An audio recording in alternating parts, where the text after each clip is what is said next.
మీ business ఏదైనా మీ ఊర్లో promotion చేయాలంటే అది సుమన్ టీవీతోనే సాధ్యం. ఇప్పుడే సంప్రదించండి. శ్రీ గణేశాయ నమః. రేపు అత్యంత విశిష్టమైన రోజు. సూర్యమాన కాల ప్రకారము ఈ సంవత్సరము 21వ తేదీన పగలు 8 గంటలు మాత్రమే ఉంటుంది, రాత్రి 16 గంటలు ఉంటుంది. దీన్ని దీర్ఘ నిషేధీ కాలం అంటారు. ఎప్పుడో 400 సంవత్సరాల క్రితం తర్వాత ఒకసారి గణాంకాల ప్రకారము ఇలా జరుగుతుందట.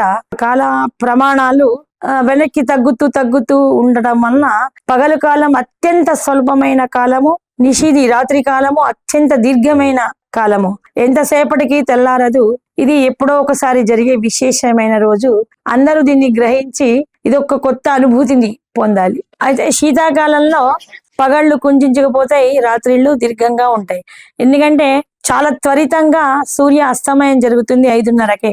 చాలా లేటుగా సూర్య ఉదయం అవుతుంది 6:30 తర్వాత. మనకు వేసవి కాలం వర్షాకాలంలా కాకుండా శీతాకాలమే సామాన్యంగా రాత్రిళ్ళు ఎక్కువగా ఉంటుంది. ఆ కాలం అంతా ఒకటే, టైము గడియారాల ప్రకారం ఒకటే, కానీ ఆకాశంలో మబ్బులు చీకటి ఇంకా వీడదు అన్నట్టు, మంచు వల్ల ఇంకా వీడకుండా ఉండము. ఈ దిన ప్రమాణాలేమో చాలా తక్కువగా, రాత్రి ప్రమాణాలు ఎక్కువగా ఉంటాయి. సామాన్యంగా 12 గంటలు ఉదయము, 12 గంటలు రాత్రిగా మనం 24 గంటలు వేసుకుంటాము. శీతాకాలంలో మాత్రము ఒక 2 గంటలు 18 గంటలు ఉదయకాలము, మిగతా అందులో 4 గంటలు కలుపుకొని 16 గంటలు రాత్రి కాలం ఉంటుంది. కానీ ఇప్పుడేమో ఏకంగా 16 గంటల రాత్రి కాలము, 8 గంటలు మాత్రమే 24 గంటల్లో. రేపు మాత్రము చాలా సంక్షిప్తమైనటువంటి కాలం కాబట్టి ఇది విశేషంగా చెప్పుకోవడం జరిగింది. రేపు ఎంత పొద్దున లేసినా కూడా ఇళ్లకు పనులు సరిపోవు అనేటువంటిది ఒకటి మనకు ఒక వింతైన అనుభూతి, విశిష్టమైన రోజు. ఇలాగా ఒక్కొక్కసారి కాల గమనాలలో, కాలచక్రాలలో ఇలాంటివన్నీ జరుగుతూ ఉంటాయి.